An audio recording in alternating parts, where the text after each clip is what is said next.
এই মুহূর্তে ফলতায় পৌঁছলেন মুখ্যমন্ত্রী শুভেন্দু অধিকারী। ফলতায় মুখ্যমন্ত্রী শুভেন্দু অধিকারী পৌঁছেছেন, সেই ছবি সরাসরি আপনাদের দেখাবো। বৃহস্পতিবার পুর নির্বাচন রয়েছে, তার আগে আজ ফলতায় মুখ্যমন্ত্রী শুভেন্দু অধিকারী রোড শো করবেন। বিজেপি প্রার্থী দেবাংশু পণ্ডার সমর্থনে হবে এই রোড শো। সন্দীপ সরকার আমাদের প্রতিনিধি সরাসরি রয়েছেন। সন্দীপ, এই মুহূর্তের ছবি।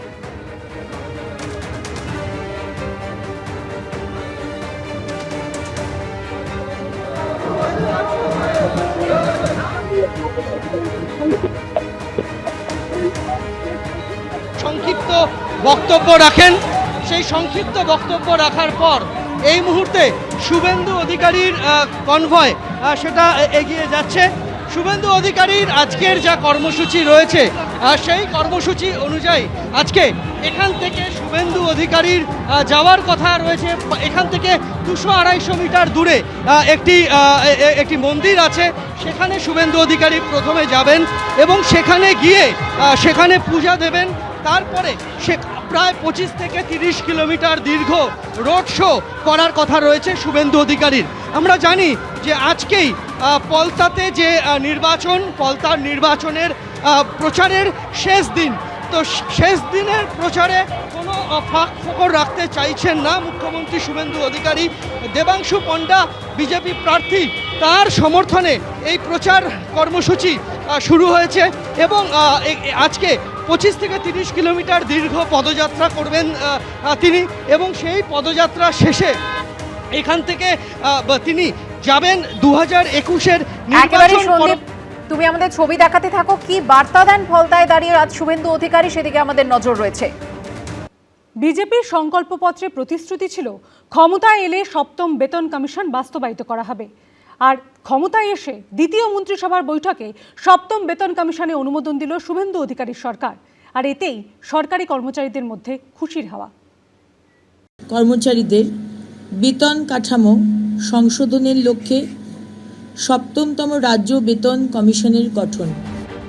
7ম বেতন কমিশন গঠন, দ্বিতীয় মন্ত্রিসভার বৈঠকে বড় সিদ্ধান্ত নিল শুভেন্দু অধিকারীর সরকার। বিধানসভা ভোটের আগে বিজেপির সংকল্পপত্রে প্রতিশ্রুতি দেওয়া হয়েছিল ক্ষমতা এলে 7ম বেতন কমিশন বাস্তবায়িত করা হবে। 45 दिन के अंदर ही 7वें वेतन आयोग को लागू कर सभी कर्मचारियों का सम्मान करने का काम नई बनने वाली भारतीय जनता पार्टी की सरकार करेगी। দ্বিতীয় রাজ্য মন্ত্রিসভার বৈঠকে 7ম বেতন কমিশন গঠনের সিদ্ধান্ত নিল বিজেপি সরকার।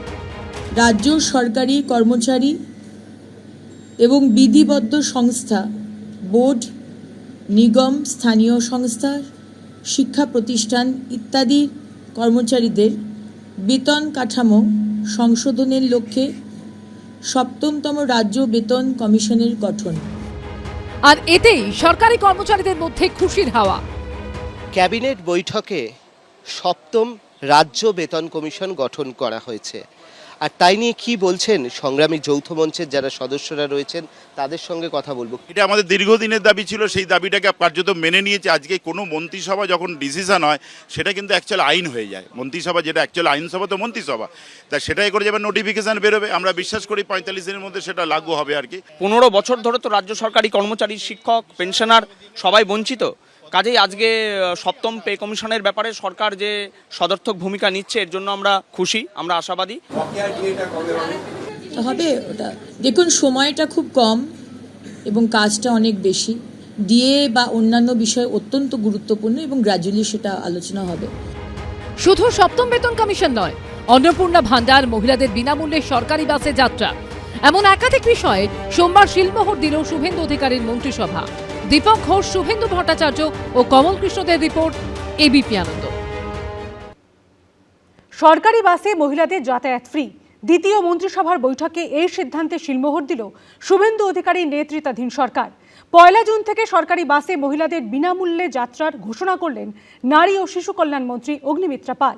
শুধু কম দূরত্বের বাস যাত্রাই নয়, দূরপাল্লার বাসেও মেয়েদের যাতায়াত ফ্রি।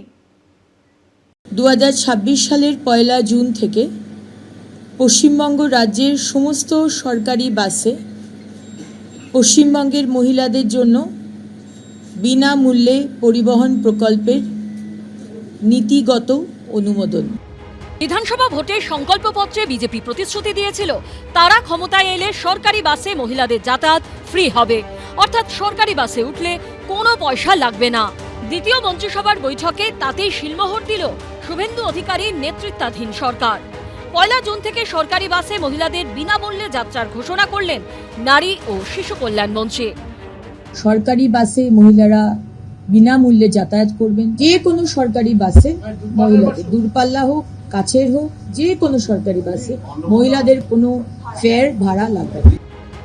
সরকার তার প্রতিশ্রুতি রাখায় ব্যাপক খুশি পড়ুয়া থেকে চাকরিজীবী গৃহবধূ সকলেই।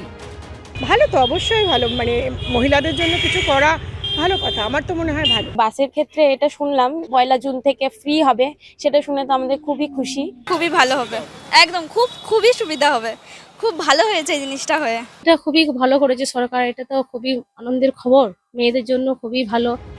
শুধু কম দূরত্বের বাস যাত্রাই নয়, দূরপাল্লার বাসেও মেয়েদের যাতায়াত ফ্রি। সুমন ঘরাই, সুনীত হালদার ও পূর্ণেন্দু সিংহের রিপোর্ট, এবিপি আনন্দ। তৃণমূলকে হটিয়ে ক্ষমতায় এসেছে বিজেপি।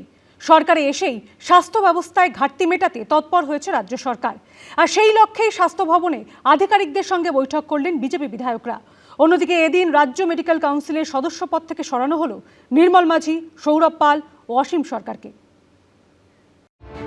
রাজ্যে পালা বদলের পর বিজেপির সরকারের লক্ষ্য চিকিৎসা পরিকাঠামোর উন্নয়ন। সোমবার স্বাস্থ্য ভবনে বৈঠক করলেন বিজেপির চিকিৎসক বিধায়ক ইন্দ্রনীল খাঁ, শারদ্বত মুখোপাধ্যায় সহ 8 জন। বৈঠকে স্বাস্থ্য সচিব নারায়ণ স্বরূপ নিগম সহ স্বাস্থ্য দপ্তরের আধিকারিকরা ছিলেন।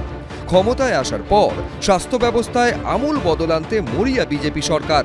দেওয়া হচ্ছে স্বাস্থ্য পরিকাঠামোয় জোর। এই আবহে এদিন স্বাস্থ্য ভবনে বৈঠকে হাসপাতাল সহ বিভিন্ন স্বাস্থ্য প্রতিষ্ঠানে কোথায় কি ত্রুটি তা নিয়ে বিস্তারিত আলোচনা হয়। আমাদের সমস্যা সবকটা ডিসকাশন হয়েছে, ডিসিশন এক্ষুনি আমরা দেব না, দিতে পারি না। আমাদের কাজ হচ্ছে আমরা মাননীয় মুখ্যমন্ত্রীর কাছে রিপোর্ট ব্যাক করব, মাননীয় মুখ্যমন্ত্রী উনি ডিসিশন নেবেন। অন্যদিকে এদিনই রাজ্য মেডিকেল কাউন্সিলের সদস্য পদ থেকে নির্মল মাঝি, সৌরভ পাল ও অসীম সরকারকে সরিয়ে দিল স্বাস্থ্য দপ্তর। এদিন স্বাস্থ্য ভবনের বৈঠকে যোগ দেওয়ার আগে বিধাননগর মহকুমা হাসপাতাল ও বিধাননগর পুর নিগমের অন্তর্গত মাতৃ সদন হাসপাতালে সারপ্রাইজ ভিজিট করেন বিজেপি বিধায়ক শারদ্বত মুখোপাধ্যায়। এদিন দুই হাসপাতালের পরিকাঠামো নিয়ে ক্ষোভ প্রকাশ করেন তিনি। বিধাননগরের মাতৃসদন নামক একটা কর্পোরেশন আর হাসপাতাল আছে, হাসপাতাল বেশ বড়, পরিকাঠামো বেশ বড়, কিন্তু পরিষেবা শূন্য। ডাক্তারবাবুদের খোঁজ নিলাম কিন্তু পেলাম না, কোনো ডাক্তারবাবুই নাকি আসেন না। মাত্র 2 থেকে 3 জন, একজন ডেন্টালের ডাক্তারবাবু আসেন, একজন গাইনিক ডাক্তারবাবু আসেন। অপারেশন থিয়েটার আছে, অজ্ঞান করার যন্ত্র আছে, ঝুলে পড়ে গেছে। বাচ্চাদের শিশু বিভাগ আছে, তার উপরে ন্যাকড়া এবং নেতা শুকোচ্ছে। জনগণের জন্য তৈরি, জনগণের পয়সায় তৈরি এই পরিষেবা কেন ওরা দিতে পারেনি? এর প্রশ্ন তো উঠবেই সভাপতি। নতুন সরকার স্বাস্থ্য ব্যবস্থায় কতটা রদবদল আনতে পারে সেদিকেই এখন নজর। সন্দীপ সরকার, এবিপি আনন্দ, কলকাতা। এবিপি আনন্দ, এগিয়ে থাকে, এগিয়ে রাখে।